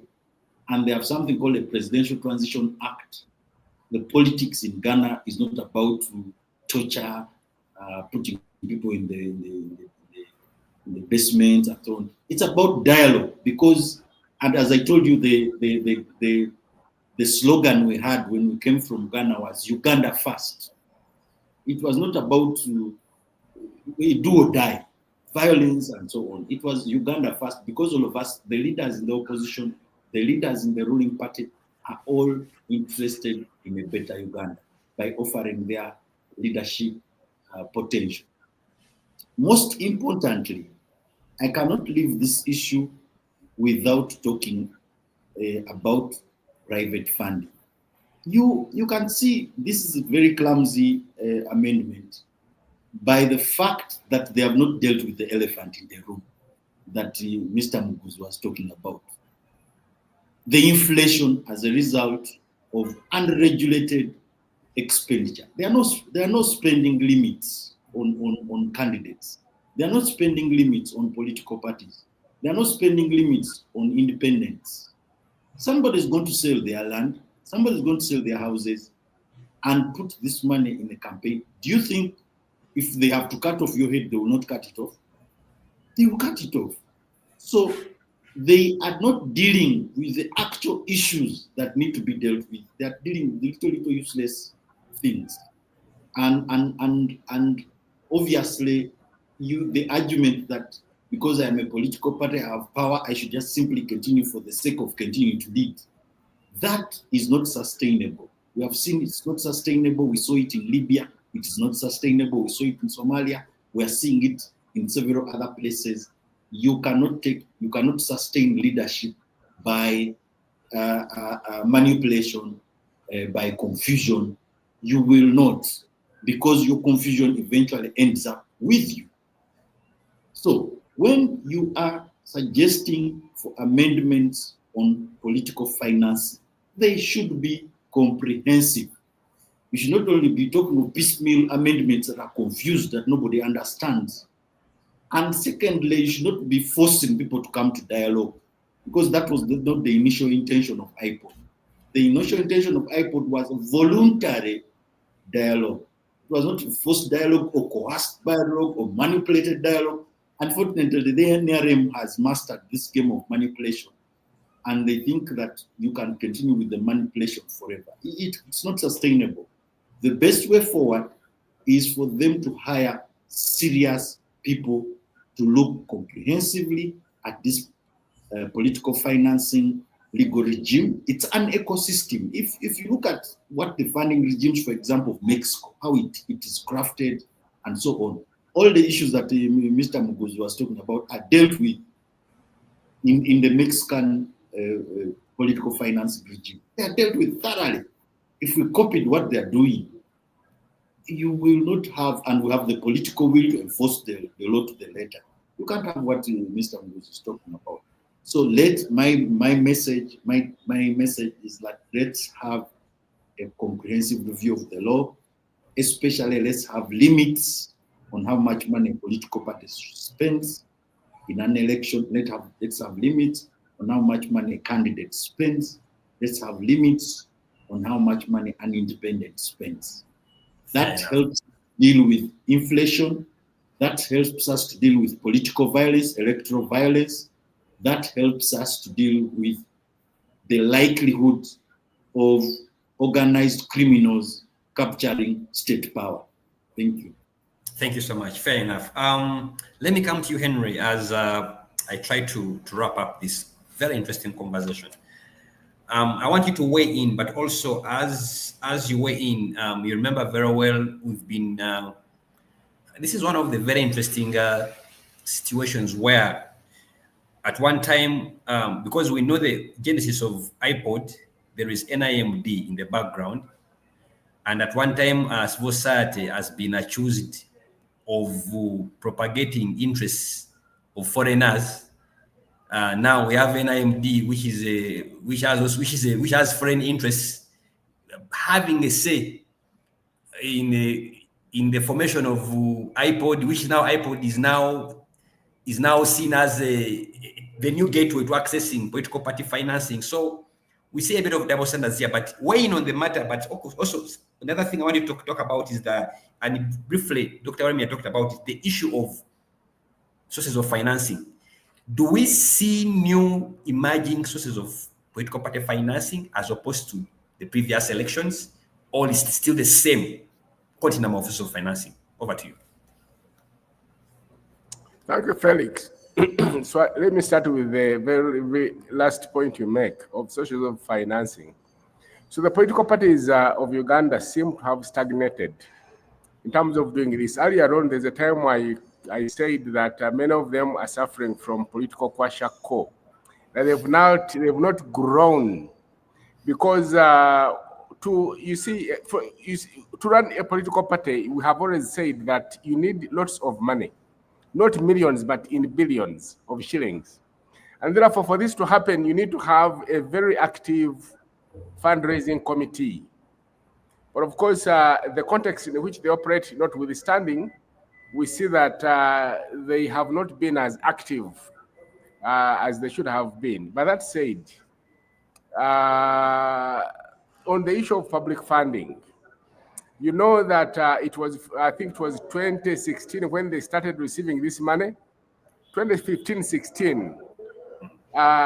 It is now coming to 10 years when political parties are receiving this money, and the common denominator there, the constant recipient has been the NRM.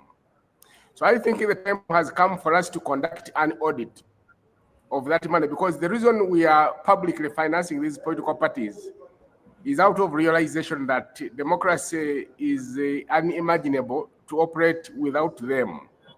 And therefore, political parties then become public utility organizations that we need, because without them, multi-party democracy cannot function. But now that we have funded them for 10 years, what do they have to show? For example, the party in power that has been receiving the lion's share, I think 80%, between 78 and 80% of every release. Is it better managed, better organized? Does it have better institutions? Does it have better presence on the ground? Just the other year, I was on the ground, and you discover, checking on which party is on the ground, you discover that none of the political parties, including the party in power, has offices operating. When you're looking for the offices of the opposition political parties, you cannot find them. All you can find is an individual they refer to, and the office is in his home. But the same with the NRM. So the NRM, you go to its headquarters 10 years after. What have they done with this money? And I think one of the reasons of weaponizing this amendment against NUP is that NUP is making them look not so serious, because for them, they have accessed it for less than 5 years. They have headquarters, they have put up, and they're not getting 80%, they're getting a smaller proportion. You who is getting 80%, what are you doing with it? Do you have better systems? If we do an audit of the systems of a party as an enterprise, as an organization, are you better managed? So I think the time has come to do this audit.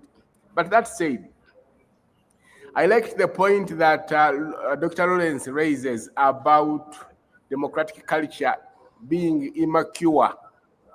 And I would say the same about all the political parties.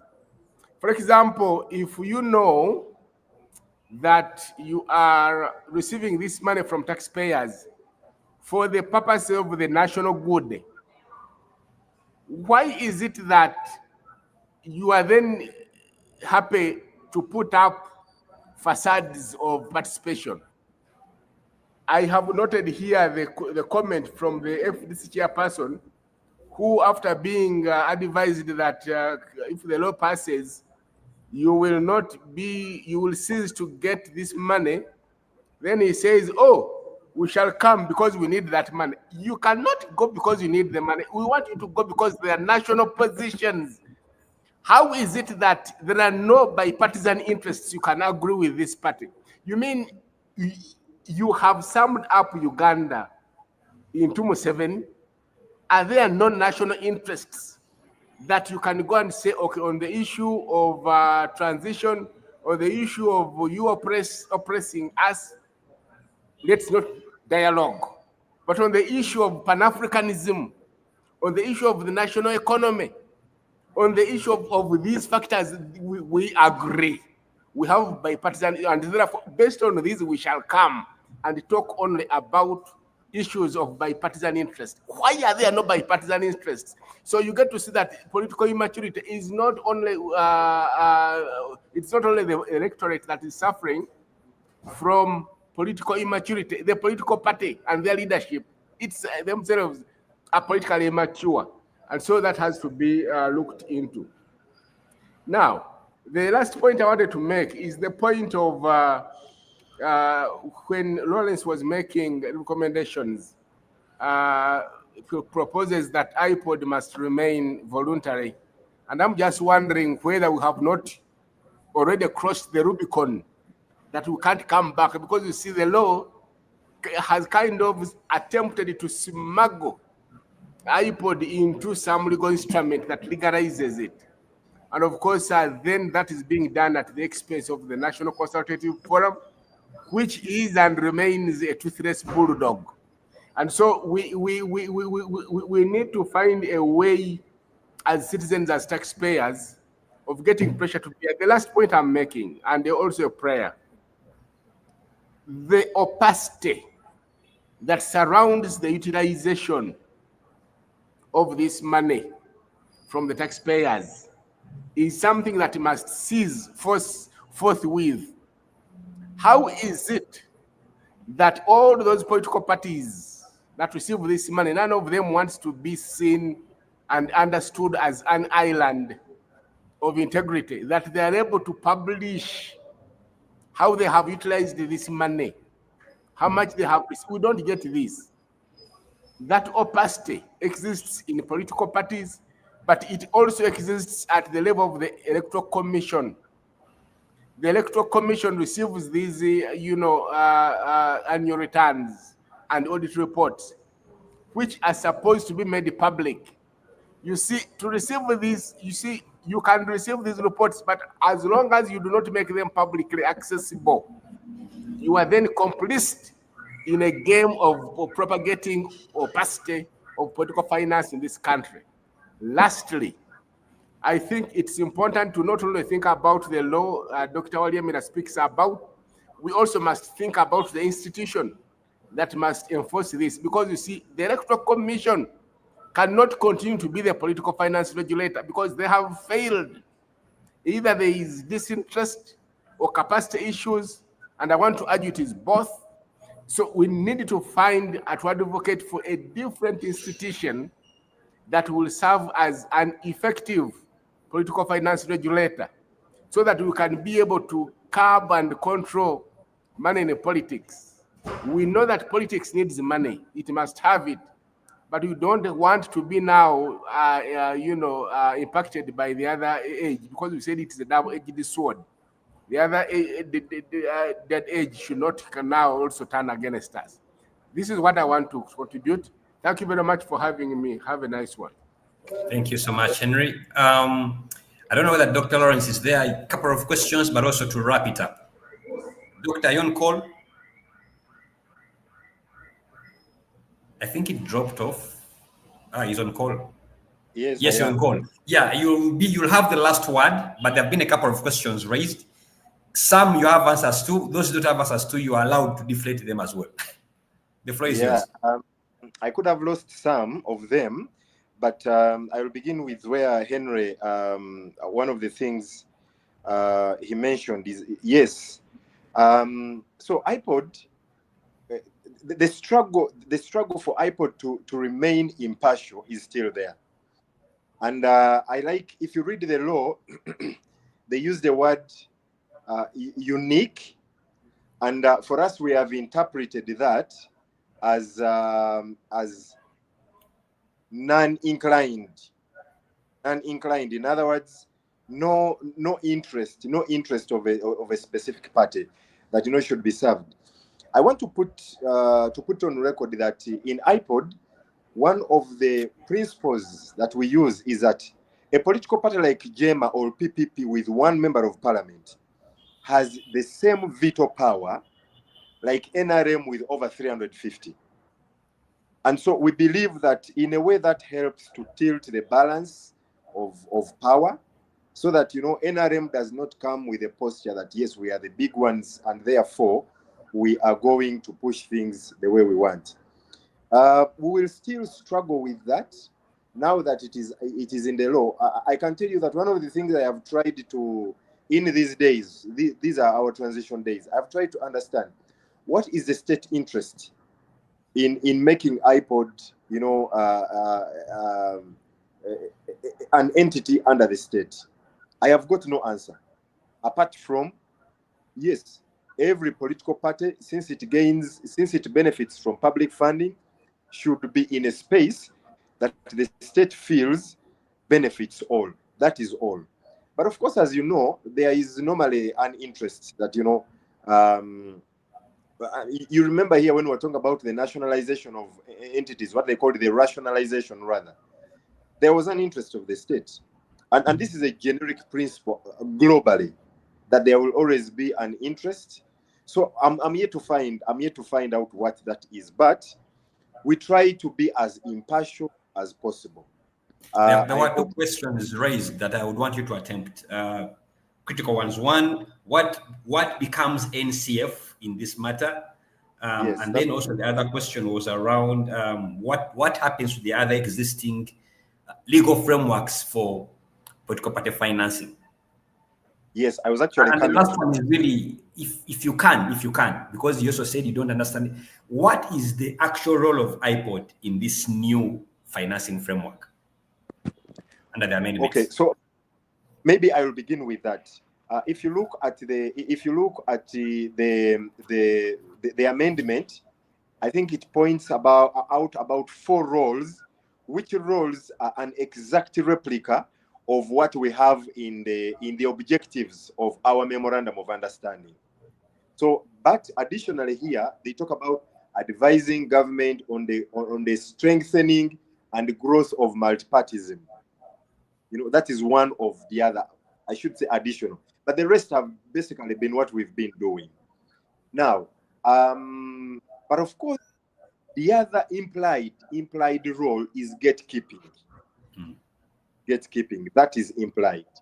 Because when they say public funding, shall only be accessible when a party is a member and participates. So by default, the expectation is that we shall say so and so is participating, and that is already gatekeeping.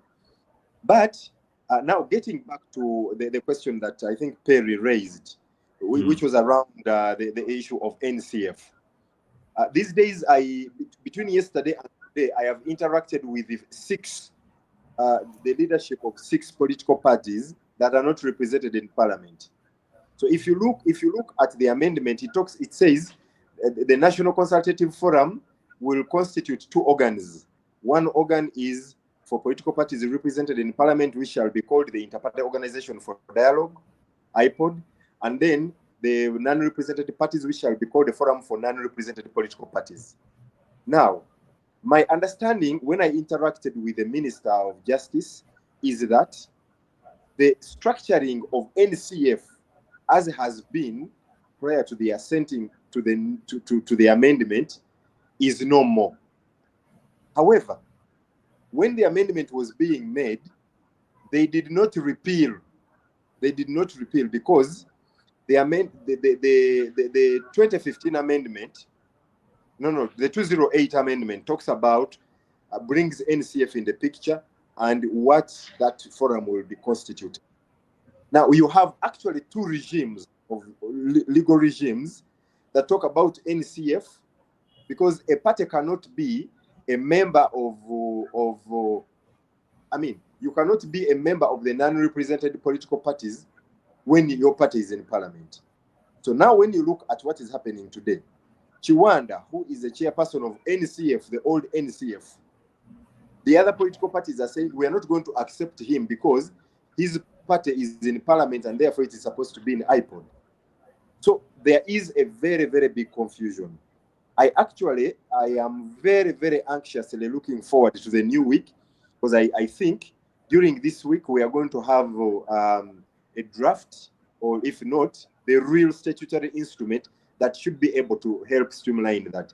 But as you know, the minister does not have the capacity to repeal a law which was a creation of an act of parliament. So that is where we are. We are a bit confused, but I don't know. Maybe there will be an amendment soon that will provide for that repealing. Finally, I just want to add one thing in a minute, is that I have noticed that the funding to political parties, especially the political parties that receive the funding, are selfishly using this funding. You know, parties are supposed to be vehicles of public interest aggregation. But if you look at what this funding actually does, I don't think it reflects the fact that the members of the parties have collectively agreed that this funding should be used in this forum or in this manner. So I think there is a lot that ought to be done if the whole thing of political parties are going to be helped to grow into viable institutions that aggregate public interest with the support of this funding. It's going to take quite a lot. I want to thank you for organizing this webinar. ACFIM, thank you very much, and I look forward to participating in more of this. Thank you so much, gentlemen, and that brings it to a close. That was Dr. Lawrence Sserwambala, who is the Executive Director of the Inter-Party Organization for Dialogue. Also with me, I had Perry Aritua, who is the Executive Director of Women's Democracy Network Uganda chapter. I also had Dr. Daniel Walyemera, who is a legal practitioner. He's also a Don at Cavendish University, and he's also a founding Secretary General for Conservative Party. And lastly, I also had Henry Muguzi, who is the Executive Director of Alliance for Finance Monitoring, ACFIM. And with you, your host was Felix Kafuma. Till another time, bye-bye. God bless.